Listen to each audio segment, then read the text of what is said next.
Pois é, a Juventude Brasileira, gente, que Alejo, agora no fim dessa semifinal da Copa do Brasil, o Curitiba venceu. Como eu falei, dava meio a meio, né? 50% para cada um. E o Curitiba fez valer o mando casa e tá na final e vai esperar aí Palmeiras ou Grêmio na final da Copa do Brasil 2012. Vamos falar aqui com quem falou que o Coxa ia ganhar. David, suas impressões. Oi. O Coxa foi superior, isso é evidente, o Coxa foi superior o tempo todo. Tomou alguns sustos, é verdade, mas são coisas que acontecem.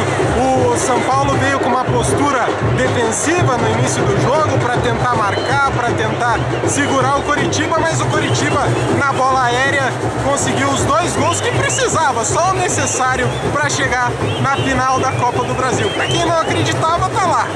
Pois é, então, Cleverson, agora você, o que você diz desse infortúnio, vamos chamar assim, do tricolor paulista que não conseguiu se sobrepor ao mando casa, tão falado mando casa do Curitiba? De novo. A verdade é que o Coxa, esse ano na Copa do Brasil, venceu todos os jogos em casa e todos os jogos ele venceu por 2 gols de diferença. Curitiba, de alguma maneira, não se classificou aqui, se classificou diante do bom jogo que fez em São Paulo. O São Paulo criou algumas chances, mas o resultado de 1 a 0, de alguma maneira, delineou que ia ser esse jogo. Aqui dentro o Curitiba é muito forte.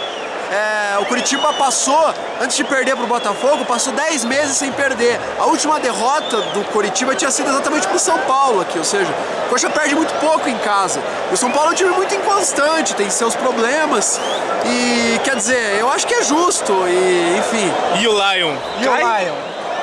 Eu dizia aqui, nas entrelinhas, fora do ar, que se ele fosse uma pessoa de cabeça feita, ao contrário, ele é uma pessoa de cabeça pintada, mas o fato é que ele deveria ficar por Curitiba, porque eu acho que a batata dele não vai ficar crua lá em São Paulo, não.